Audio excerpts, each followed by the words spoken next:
The Aegean sun hung low, casting long shadows over the sands of Ismaros. Its fading light painted Odysseus and his men in hues of gold and crimson as they beheld the city of the Cicones before them.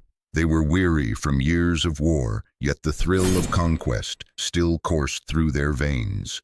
The wind carried whispers of countless treasures hidden within Ismaros, and for a moment their minds danced with visions of bounty. But the warnings of Delphi haunted them, cautioning against the arrogance that comes with victory. This would be their first mistake. The night sky draped its velvet cloak over the land, and the men of Ithaca charged forward, their battle cries blending with the howl of the sea.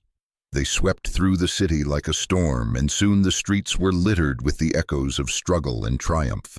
Yet, as the wine flowed and laughter filled the camp, foresight gave way to folly. Ignoring Apollo's distant gaze, they lingered in their triumph, blind to the shifting fates. As dawn broke, the Cicones struck back, emerging like vengeful spirits from the fog-shrouded hills. The clash of bronze against bronze filled the morning air. The ground beneath Odysseus's sandals was slick with dew and destiny.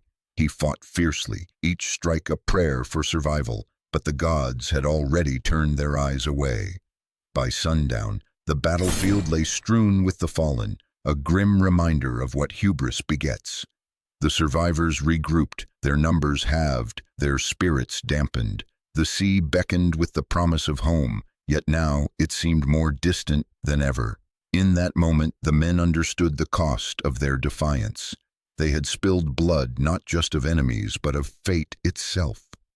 There, as dusk settled, Odysseus raised his eyes to the darkening heavens, feeling the weight of a world that had suddenly grown larger and less forgiving. Their ships creaked under a mournful wind, reluctant to relinquish their hold from the shore. Each man bore the scars of lessons learned too late, their silence a pact unspoken. With sails unfurled, they turned away from Ismaros, leaving behind a city that would rebuild and remember, while they carried forward the burden of survival and regret. Yet deeper than any wound, the seed of doubt crept into their hearts, a harbinger of the trials still to come. The waters glistened under the stars, a path both relentless and uncertain. As the night surrounded them, Odysseus stood resolute at the bow, his thoughts tangled with the memories of Troy and the warning cries of the oracles. Each ripple in the sea beneath seemed to echo a challenge, a test of resolve laid out by gods who once walked among them. The horizon, stretching infinitely, whispered promises of Ithaca, of home, yet it was a promise cloaked in shadows. The sea was an endless expanse, a canvas upon which destiny painted its unpredictable strokes. As they sailed, the men heard the distant cries of sirens, the haunting melodies a reminder of the perils that lay ahead. The ocean was alive, a living entity that held secrets of its own, secrets that Odysseus hoped to unravel. And so they sailed on, navigating the treacherous currents of fate, bound by a shared whisper of home, of Ithaca, and of the road that stretched infinitely between.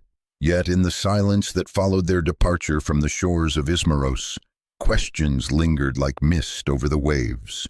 How many more lost cities would their journey carve into the sand of legend?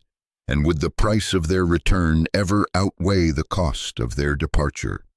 The horizon remained as ever an uncertain promise, and for Odysseus, the path to redemption wove through the shadows of his own making. As the sea lulled them to a restless sleep, the name of Ismaros lay behind them, like an unmarked stone on the road to fate, a silent testament to the weight of choices and the fleeting nature of victory. With each passing day, the men grew more attuned to the whispers of the wind, the subtle shifts in the sea's temperament.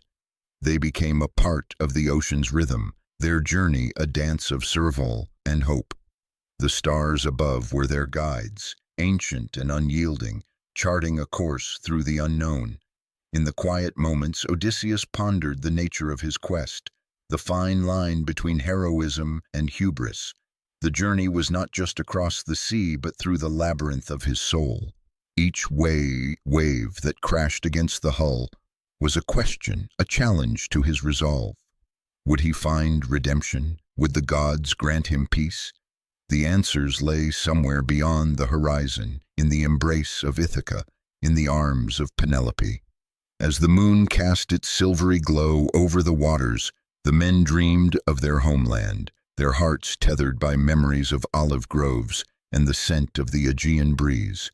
They were warriors, yes, but also sons, fathers, and lovers, bound by ties that stretched across the sea. Their journey was a testament to the human spirit, to the enduring quest for home, for love, for redemption. And in the end, as the first light of dawn painted the sky with shades of hope, they realized that the journey itself was the true Odyssey. It was a path woven with threads of fate and choice, a story that would echo through the ages. The sea, with its eternal ebb and flow, was a reminder of life's impermanence, of the beauty and tragedy intertwined in the human experience. And so, with sails unfurled and hearts steadfast, they embraced the uncertainty, the adventure, the promise of what lay beyond. For Odysseus and his men, the journey was far from over, but the lessons of Ismaros would guide them, a beacon in the vastness of the unknown.